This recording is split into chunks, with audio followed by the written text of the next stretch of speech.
Scene script. Have you ever wondered about the invisible barriers within our bodies that dictate the action of drugs? Let's delve into the fascinating world of biological membranes.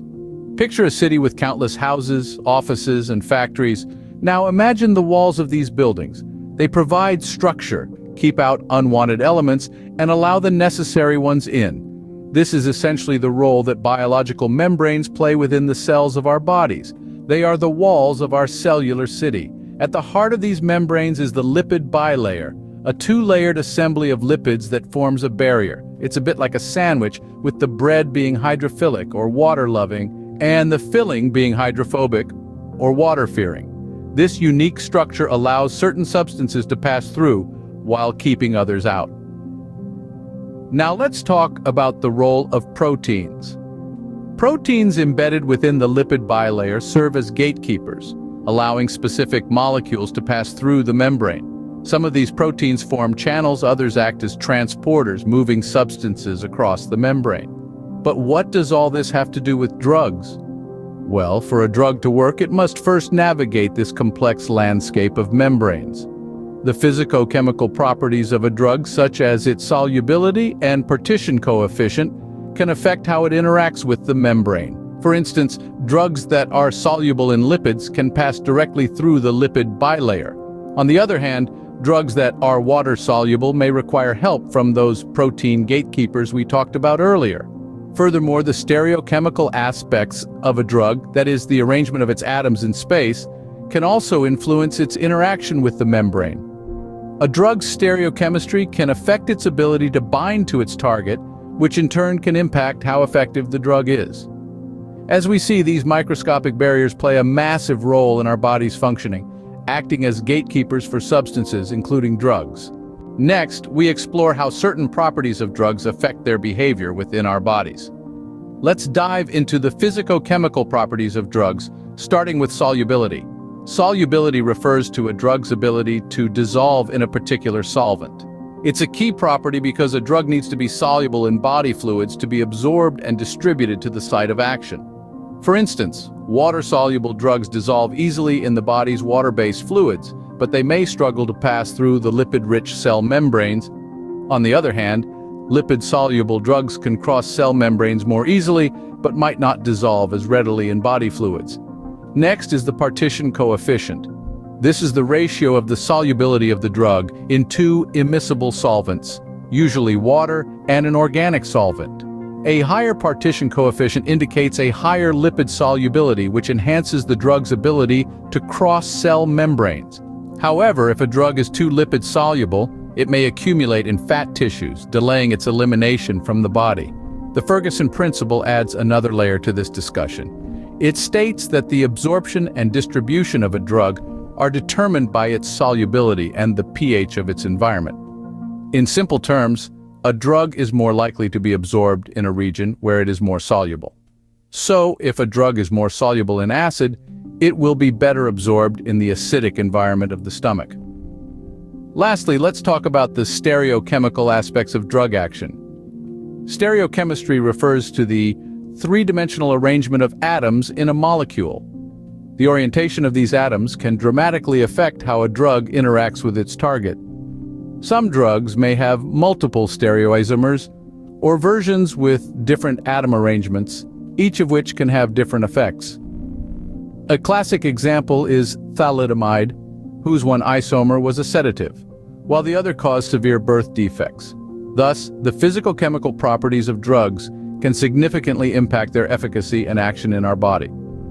Understanding these properties is crucial for designing effective and safe medications. Ever wondered how changing a molecule could lead to a drug with similar effects? Let's talk about bioisosterism. This fascinating concept in medicinal chemistry allows researchers to swap parts of a molecule with bioisosteric replacements, creating new compounds that maintain similar biological activity. Bioisosterism is like a magic wand in drug design. It can be used to improve the pharmacokinetic and pharmacodynamic properties of a drug. For instance, by changing a molecule's size, shape, or electrostatic properties, we can enhance its solubility, absorption, and distribution within the body. At the same time, bioisosterism can also reduce the toxicity or side effects associated with the original compound.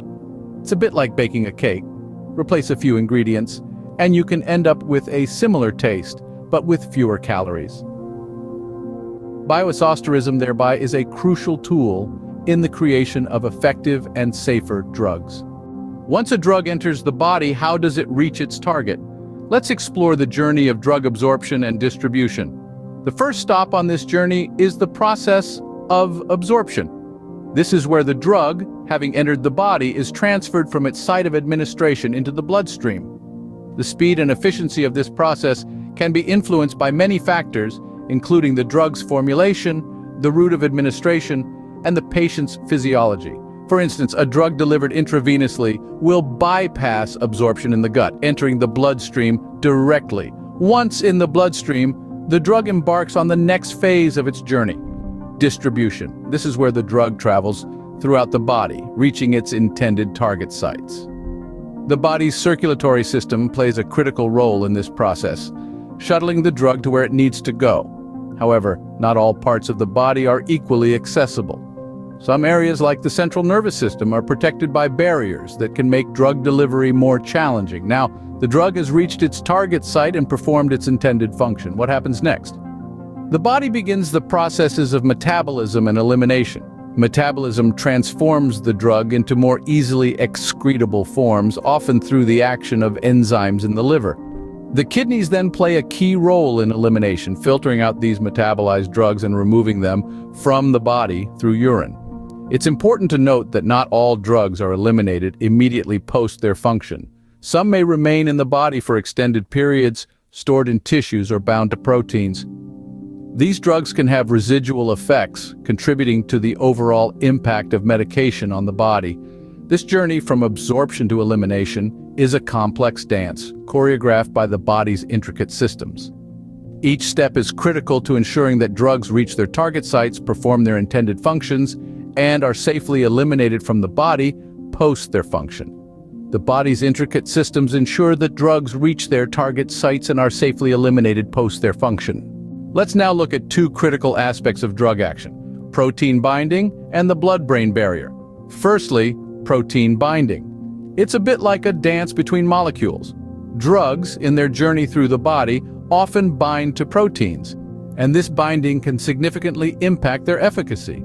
Proteins essentially act as carriers, transporting the drug to its site of action. But it's important to remember that only the unbound or free fraction of a drug can exert a pharmacological effect. This is because the bound drug is, in a sense, inactive, while the free drug can interact with its target. The extent of protein binding can influence a drug's distribution, elimination, and ultimately, its therapeutic effect. Now, let's talk about the blood-brain barrier, a unique feature of our body's circulatory system. Imagine it as a highly selective bouncer at the club of our brain, allowing only specific molecules to enter while keeping out potential troublemakers. The blood-brain barrier is a complex network of blood vessels and cells that effectively protects the brain from potentially harmful substances, including many drugs.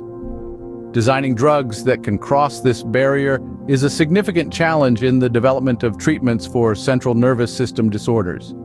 The drug needs to be lipophilic enough to cross the lipid-rich environment of the blood-brain barrier, but not so much that it gets stuck within the barrier itself. It's a delicate balancing act. Understanding the intricacies of protein binding and the blood-brain barrier is crucial in the field of drug design and action. These factors influence not only the effectiveness of a drug, but also its potential side effects and toxicity. In conclusion, protein binding and the blood-brain barrier are key players in the drama of drug action. They add layers of complexity to the process, making drug design and action a fascinating, albeit challenging, field of study.